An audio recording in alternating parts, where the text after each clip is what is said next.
UP के कानपुर में धर्मांतरण का एक सनसनीखेज मामला सामने आया है। आरोप है कि यहां पर एक गैंग उन लोगों को टारगेट कर रहा था जिन्हें पैसों की जरूरत थी और पैसों का लालच देकर उनका धर्म बदलवा रहा था।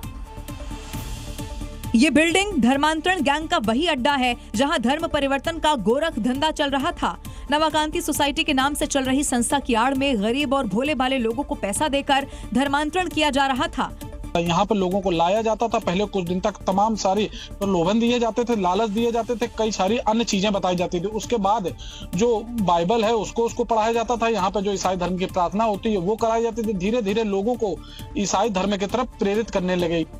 आसपास के इलाकों के रहने वाले लोगों का आरोप है कि यहाँ संगठित तरीके से धर्मांतरण का जाल फैला हुआ था। दलित समुदाय के लोग टारगेट पर होते थे, मदद और कौशल प्रशिक्षण के नाम पर झांसा देते थे। हर महीने 6,000 रुपए देने का लालच दिया जाता था। यहाँ विदेशी लोगों की मौजूदगी भी देखी गई। फिलहाल पुलिस ने शिकायत के आधार पर FIR दर्ज कर ली है। आरोपियों की तलाश भी की जा रही है।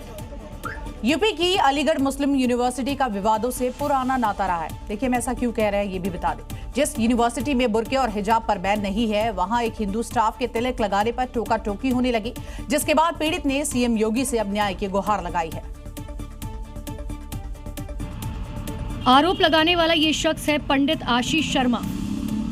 जिस यूनिवर्सिटी में टोपी पर पाबंदी नहीं है, बुर्के हिजाब पर पाबंदी नहीं है, वहां उन्हें तिलक पर ऐतराज हो गया। हालांकि आशीष के इस तिलक पर उनके अधिकारियों को दिक्कत नहीं है, लेकिन कुछ कट्टरपंथी उनके तिलक से घबराए जा रखे हैं। उन्होंने हमारे धर्म पे उंगली उठाई, टीके पे टिप्पणी करी, ऑफिस में आके धमकाया। भाई क्यों है? जो हमारे सेक्शन ऑफिसर को आपत्ति नहीं है, हमसे MS को आपत्ति नहीं है, प्रिंसिपल को आपत्ति नहीं है, किसी अधिकारी को आपत्ति नहीं, लेकिन समीर मुर्सिल तो मेरे ऑफिस के अधिकारी भी नहीं है। दरअसल फाइनेंस ऑफिसर समीर मुर्सिल खान पर यह आरोप लगा है। आशीष के मुताबिक जब वो कार्यालय के अंदर पहुंचे तो उनके टीके पर टिप्पणी करते हुए उन्हें वहां से भगा दिया गया, जिसके खिलाफ अब आशीष ने मोर्चा खोल दिया। अयोध्या में राम मंदिर और पंचकोशी परिक्रमा मार्ग के आसपास नॉनवेज की बिक्री पर पूरी तरह से रोक है। अब ऑनलाइन खाना डिलीवरी करने वाली कंपनियां भी यहां पर नॉनवेज ऑर्डर की डिलीवरी नहीं कर सकेगी। लेकिन क्या ये फैसला जमीनी स्तर पर लागू हो रहा है या नहीं, दिखाते हैं आपको अगली रिपोर्ट में। आदेश के बावजूद भी ऑनलाइन डिलीवरी कंपनियों की तरफ से राम मंदिर के आसपास धड़ल्ले से नॉनवेज की डिलीवरी की जा रही है। जी न्यूज की पड़ताल में इसका खुलासा हुआ है।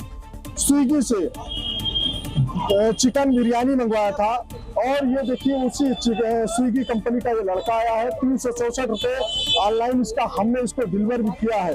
उसके बाद ये जो है चिकन बिरयानी लेके दरअसल अयोध्या प्रशासन ने राम मंदिर के 15 किलोमीटर के दायरे में नॉनवेज की ऑनलाइन डिलीवरी पर पूरी तरह से प्रतिबंध लगाया है। पंचकोसी परिक्रमा क्षेत्र में नॉनवेज फूड सप्लाई की शिकायतों के बाद ये फैसला लिया गया, लेकिन 24 घंटे के अंदर ही फूड डिलीवरी कंपनी ने इस आदेश की धज्जियां उड़ा दी। जी न्यूज की ग्राउंड रिपोर्ट से खुलासा। इस पूरे मामले में विभागीय दावों और जमीनी हकीकत के बीच अब बड़ा सवाल खड़ा हो रहा है।